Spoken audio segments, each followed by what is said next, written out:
Assalamualaikum warahmatullahi wabarakatuh.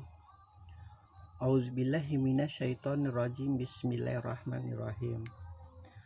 Wa izal jannatu uzlifat. Apabila surga didekatkan. Ayat ke-13 adalah balasan untuk ayat sebelumnya, ketika Allah mengatakan ketika hari kiamat apabila neraka jahim dinyalakan. Ketika Allah menyalakan neraka jahim itu, serasa walaupun dia memegang kitab aliin, kitab kebaikannya juga, aduh, aku memegang kitab aliin, memegang kitab kebaikanku, namun Allah menyalakan neraka jaim, jangan-jangan aku juga akan masuk ke sana.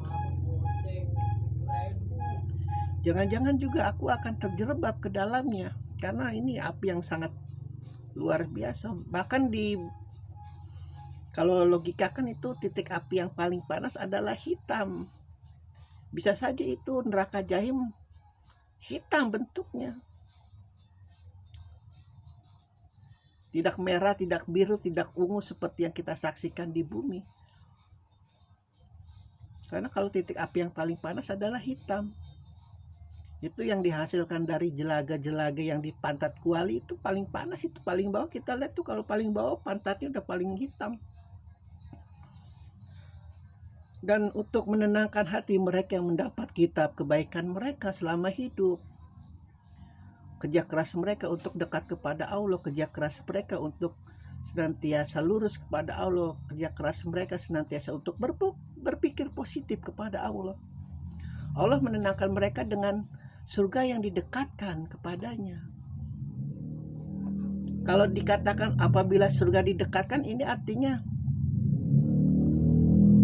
seolah-olah surga itu yang berjalan menuju dia, bukan dia yang berjalan menuju surga. Lain dengan penduduk neraka. Kalau neraka, kita ini yang menuju ke neraka.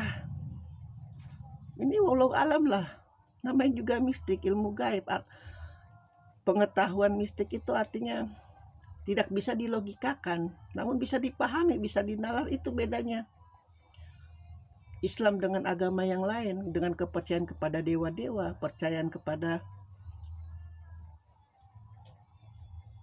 makhluk-makhluk astral yang dipuja-puja oleh mereka. Saking baiknya Allah yang mendekatkan surga kepada mereka, jadi mereka tidak perlu bersusah payah untuk dekat kepada surga.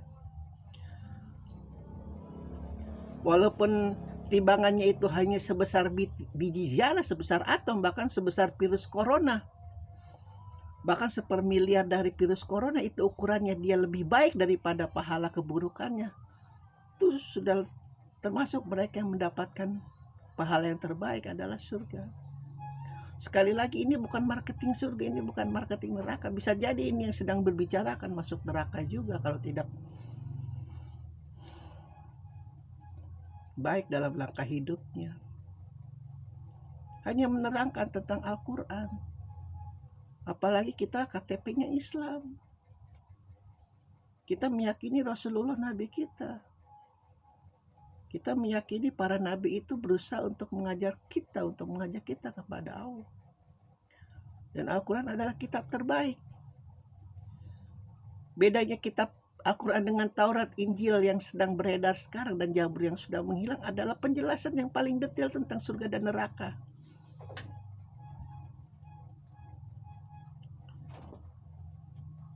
Karena memang sebagai fitrah, sebagai nabi terakhir, Allah sudah melihat ini akal manusia sudah lumayan ini.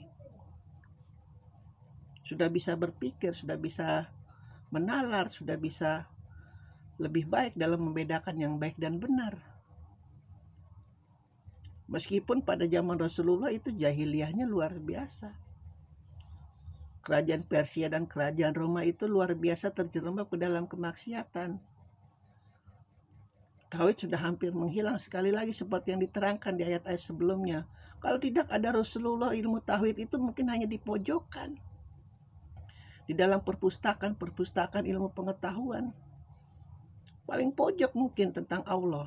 Yang paling duluan itu ya tentang kitab dewa-dewa mereka. Yang kalau sudah terjadi seperti itu, yang tertawa ialah Natullah. Karena berhasil memainkan imajinasi manusia, berhasil memainkan ilusi manusia, berhasil memainkan kebodohan manusia.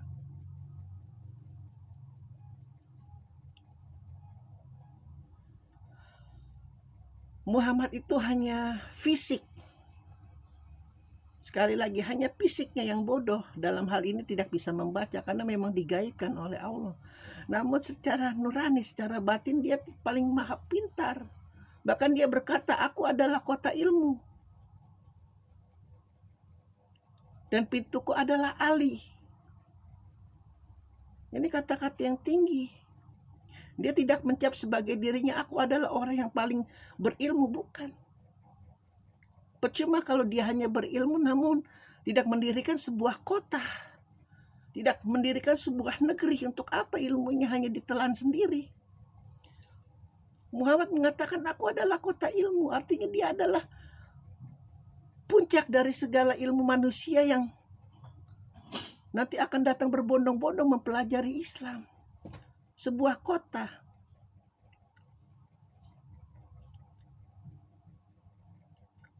Terserah kalau mereka tidak percaya itu kaum orientalis, bahkan dari diri sendiri kita umat Islam tidak percaya bahwa kata-kata kota ilmu itu keluar dari Rasulullah.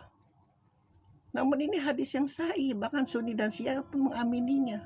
Dan pintunya adalah Ali. Kenapa hanya Ali? Karena dia adalah muridnya yang paling pertama. Tidak pernah menyembah berhala sekalipun seperti dirinya. Kebodohan-kebodohan kaum kafir Quraisy yang memblokade ekonomi Bani Hashim itu membalikkan menjadi bumerang bagi mereka, sehingga Muhammad jadi memiliki murid walaupun hanya satu. Karena paman Nabi itu juga jadi tidak berkembang usahanya. Mau gak mau anak yang banyak itu diberikan kepada saudara-saudara yang lain. Dan kebetulan adalah Ali diangkat oleh Khadijah dan oleh Muhammad. Dan sejak itu Ali berkata, bahkan di jamuan Rasulullah itu, siapa yang percaya aku adalah Nabi, sampai 3 kali. Karena dia belum akil balik ditertawakan oleh Abu Sufyan dan kawan-kawan. Oleh kaum pembesar kaum kafir Quraisy ditertawakan. Bahkan Abdul Muthalib diledek. Tuh lihat tuh kelakuan Muhammad itu, bagaimana mungkin engkau disuruh untuk tunduk kepada Muhammad. Bahkan engkau harus tunduk kepada Ali yang telah percaya dia Nabi. Gila tuh orang tuh.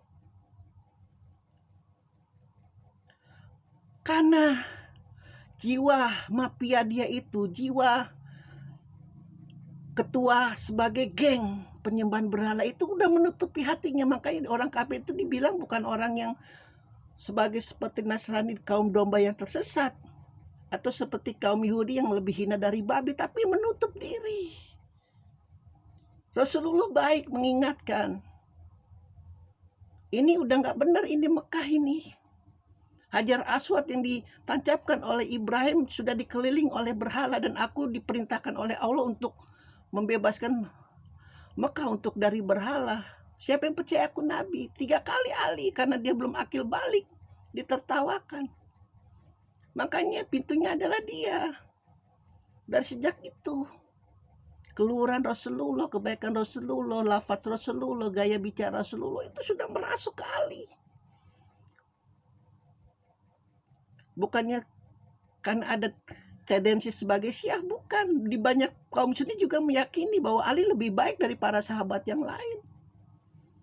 Baik dalam keilmuan, baik dalam dunia peperangan, dalam baik dunia sosial. Makanya Abu Bakar tidak bisa menafikan Ali walaupun dia adalah sebagai khalifah. Ali ditempatkan sebagai makam yang tertinggi. Tidak ada satu keputusan pun yang keluar tanpa sepengetahuan Ali, tanpa pertimbangan Ali. Karena tahu pintu ilmunya adalah Ali. Dan Abu Bakar tidak ingin Ali itu meninggal cepat-cepat, makanya dia memaksakan diri untuk sebagai khalifah, untuk melindungi Ahlul Bait. Alhamdulillahirabbil alamin.